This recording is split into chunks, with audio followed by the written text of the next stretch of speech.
攞住呢堆舊相，帶大家睇睇風魔珠海70年嘅商業巨頭，而家有咩變化？喺80年代，吉大免稅、珠海百貨同國貿係珠海商業嘅3大巨頭，佢哋全部都係九州城嘅對面，係珠海人同遊客行街必嚟嘅地方。冇一個珠海人係唔識珠海百貨廣場嘅。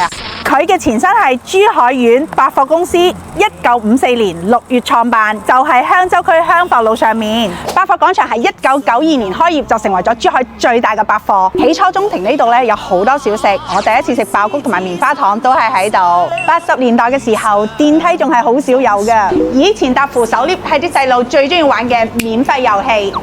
好多80後嘅細路仔第一粒進口朱古力就喺呢度買㗎啦。吉大免稅嘅前身係友誼商店，成立於1988年，係遊客及居民購買進口商品嘅主要場所。以前嚟免稅買嘢係要用港幣㗎，當時嘅100蚊可以兌到港紙差唔多1000蚊啊！印象最深刻嘅就係金沙，咁大一盒先40蚊港紙咋，相當於人仔4蚊。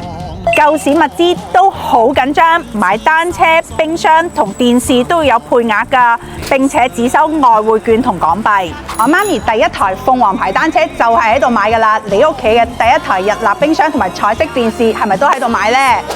國際貿易展覽中心嘅前身喺1987年開業嘅珠海商業城，呢度舉辦過好多中外展銷會。佢同百貨免稅共同被譽為珠海嘅城市封面。後面咧仲有一個叫動感地帶嘅，入邊有好多遊戲機、跳舞機同埋拍子機。